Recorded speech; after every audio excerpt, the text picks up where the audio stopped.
Hey guys, hope you're having a great day so far, and welcome back to the How to Play a Scale series. In this, we break down the ins and outs of a bunch of different scales from sort of a practical and theoretical approach. And today we're discussing the major scale. Now before getting into this video, if you haven't yet, check out one of my previous videos, which I'll link in the cards right up here. It was, what is a scale? So that video kind of covers what a scale is and how to approach understanding the concept of a scale. So if you haven't started with that, go ahead and start with that and then return back to this video. And also be sure to subscribe for more of these videos kind of outlining different scales. Alright, so a quick recap for everyone here. Scales are made up of something called whole steps and half steps. And it's sort of this different combination of whole steps and half steps that give each scale its sort of unique sound. It's also worth mentioning that in Western music there's 12 different notes or 12 different pitches to choose from. And a lot of Western scales, such as this, the major scale, use 7 different notes. So to illustrate this more visually, let's go back to the whiteboard. Okay, so here we are at the whiteboard. Now let's imagine a world that is separate from ours, the world of music, we'll call it. In the world of music, each neighborhood is a cul-de-sac like this one. Now there are a few neighborhood rules that we have to talk about. The first is that there are 12 possible spaces in each neighborhood. The second is that we must choose 7 spaces. And the last rule here is that houses must either be 1 or 2 spaces apart. In this case, 1 step meaning a half step in music, and 2 steps meaning a whole step in music. Again, I covered all of this in the previous video titled, What is a Scale? So go check that out if you haven't yet. Okay, so let's go ahead and build our C major scale neighborhood. Once again, most scales are a combination of whole steps and half steps. So let's break down the whole steps and half steps found in the major scale here. So starting out, we have a whole step between the first 2 notes. And then we have another whole step. Now we get a half step here, and then another whole step, followed by another whole step, also followed by another whole step, and then right here between the notes B and C, we get a half step. Now here we are back at C, back where we started. So the step breakdown of the C major scale is this: whole, whole, half, whole, whole, whole, half. Now let's renovate our neighborhood real quick to a straight line and do an interval breakdown here just to get a different visual representation of our C major scale. Alright, back to the guitar. So what makes this major scale stand out from other scales? What's kind of special about it? Well, there's a couple things. The first thing to note is that, again, there's a perfect fourth and a perfect fifth found in the major scale. The other thing is that all the intervals are major intervals. So we have a major second, a major third, a major 6, and a major 7 as well. Another important thing about the major scale is that that major 7th interval, the note right below the root, acts as a leading tone that leads into the root. So let's go to a more practical application of the major scale here. Here's a couple concepts that speak well to the sort of sound of major. Let's start with the chord progression. We'll do it in the key of C. Let's start with the major 1. Since we're in major, our 1 chord is major, so C, however you want to play that. I'm going to use simple bar chords for this. So there's our C major chord, and then going to the 4 chord, which is major. So in this case, in the key of C, we're going to play an F major chord. And then to the 5, which is also major, so a G major chord. So a 1, 4, 5 progression is pretty common for major keys. You'll also note that those are the only 3 major chords found in this scale, 1, 4, and 5. So one thing to note about the 5 chord that's interesting is the 5 chord right here has the note B in there. And that note B, once again, is sort of the major 7th interval. It's the leading tone. It's that note that sits right below the root that wants to come back up and resolve to the root. So that's what's cool about the 5 chord in this sort of scale. Now another thing you can do is create a 5-7 chord or a dominant 7th chord built off the 5th degree. So if we go back to G, instead of just a major chord, we can create a dominant 7th chord, which really has this sort of pull that wants to resolve back to the root. So another common trope in major is hearing the 4th degree that resolves down to the 3rd degree. So again, in the key of C, that would be like the note F going down to E, or something perhaps like this, 4, 5, 3. And this can be used in a bunch of different progressions, but having that sort of pull from the top here on the 4 that goes down to the 3 is really nice. So maybe on the 5 chord you play that 4th degree, and then the 5th degree, which is just a G note again, and then back. Notice that sort of thing there, right? This also works on the 1 chord, so you can do like sort of a C sus4 sort of concept, right? I guess an easy way to do that would be like this. So I'm just creating a C major bar chord here, but I have the 4th degree on top that resolves once again to the 3rd degree. So now here's some songs you might know that use a major scale. I'm going to play through a couple. So here we go.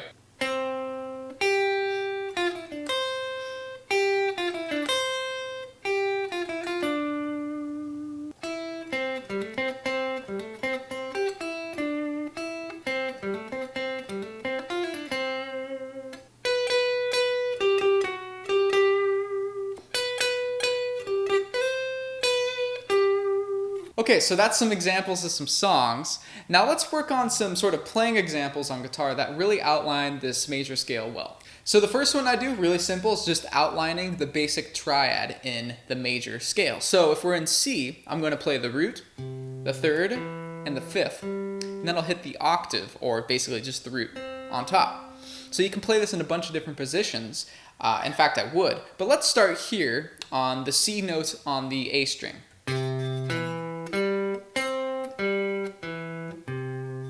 So I'd play these as quarter notes and eighth notes. So we could do something like this.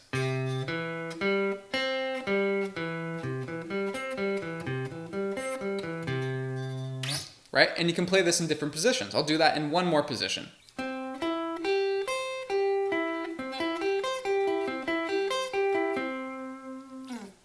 Okay, now the other thing you can do is add the major 7 into that exercise. So you get the root, the 3rd, the 5th, and then the 7th. So a couple ways you can do this. Perhaps you could practice something like this. Or you can add the root on top of that. So you get root, 3rd, 5th, 7th, octave.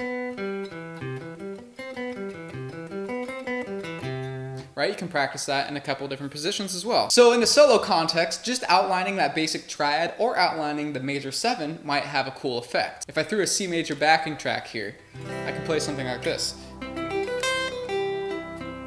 Right? That sounds pretty nice. Another thing that's pretty common is playing the 7th degree up to the 2 and then landing on 1. So what's happening is, if you imagine this note right here is C, kind of the center, key center here. So it'd be like playing the 7, which is the note on one side, then playing the 2, which is the note on the other side, and then landing on the root. So we're kind of doing an enclosure here, right? So that's something really basic. In the key of C, I'm going to use this C right here. So say we're here.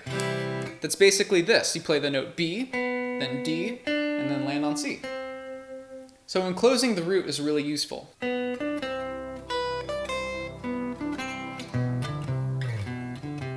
Bunch of different spots to do that. But we can extend that further by playing this. 5, 7, 2, and root. That's kind of some jazz language in there, but basically what's going on is we're outlining the 5 chord, right? You'll notice we're starting on the note G, playing the next note of the G triad, which is B, playing the next note of the G triad, which is D, and then landing on C. So what we're really doing is playing a G major triad that lands on the note C.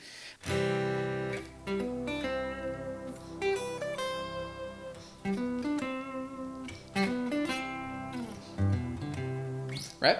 That's a pretty nice line. So to go further on that one, you can actually outline the 5 chord, hit this F note at the end, that then lands on E. So what's happening here is we're outlining the dominant 7th chord, the G7 chord, or the 5-7 chord, right? So we're going up the triad, then we have the 7th here, the dominant 7th note, in this case F, and what it's doing is it's landing on the 3rd of the entire scale, right? E is the 3rd note of our C major scale. So we get outlining the 5-7, landing on the 3rd degree of the major scale. Now that is definitely some jazz language there, but here's what that would sound like. Over a C backing track. Okay? Hey guys, sorry, my phone ran out of memory, so I had to make some new space, but let's continue. So another thing that's worth practicing at home is using the major pentatonic scale instead of just the major scale. So let's go through the notes of the major scale real quick. We got C, D, E, F, G, A, B, and C. So what we're going to do is we're going to eliminate two of those notes. We're going to eliminate the fourth note, F, and the seventh note, B, and what you get is this. So that's 1, 2, 3, 5, 6, and back to the root. So practicing that at home and using that scale over major is a really great sound.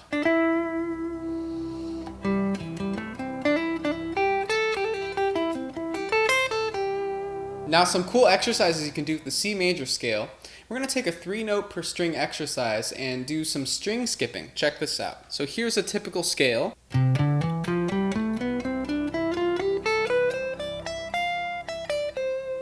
So what we're going to do is basically play one string, skip up to the next one, and then return to the skipped string and repeat this process.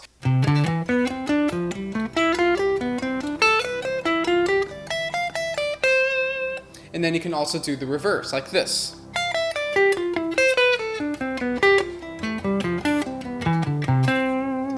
Now here's another pattern I find pretty useful of scales. That is, we're going to play a note, skip down one note, and then return to the note that we missed and repeat this process. So let's do this descending. I'll show you what I'm talking about. Let's do the same scale, starting here on the 13th fret. We're going to do this.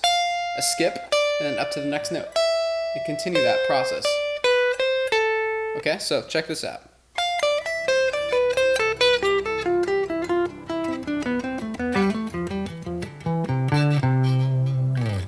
And then you could do the reverse.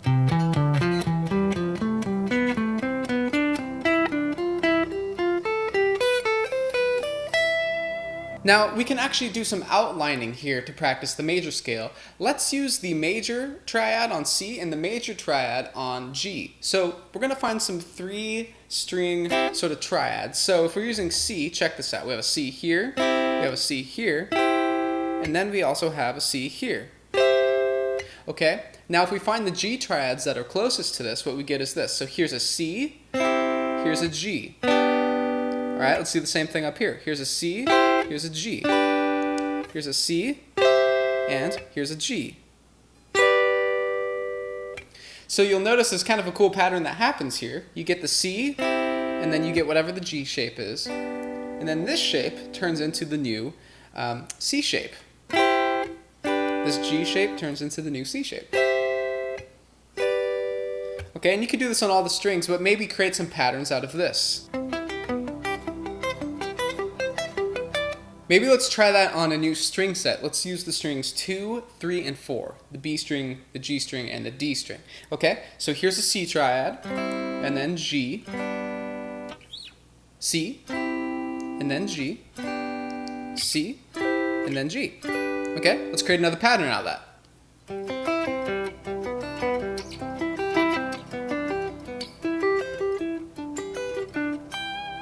Alright guys, so that's been it. Again, the major scale is a super useful and super common scale that you're going to use throughout your career as a musician, so this is a good one to practice. If you haven't subscribed yet, go ahead and do that for more videos on different scales. We're going to get into some more complex scales and talk about ways we can use those as well. If you enjoyed the video, if you could leave a like, I'd greatly appreciate that. It helps the channel out quite a bit. And I hope you have a great rest of the day, and I'll see you guys in the next video.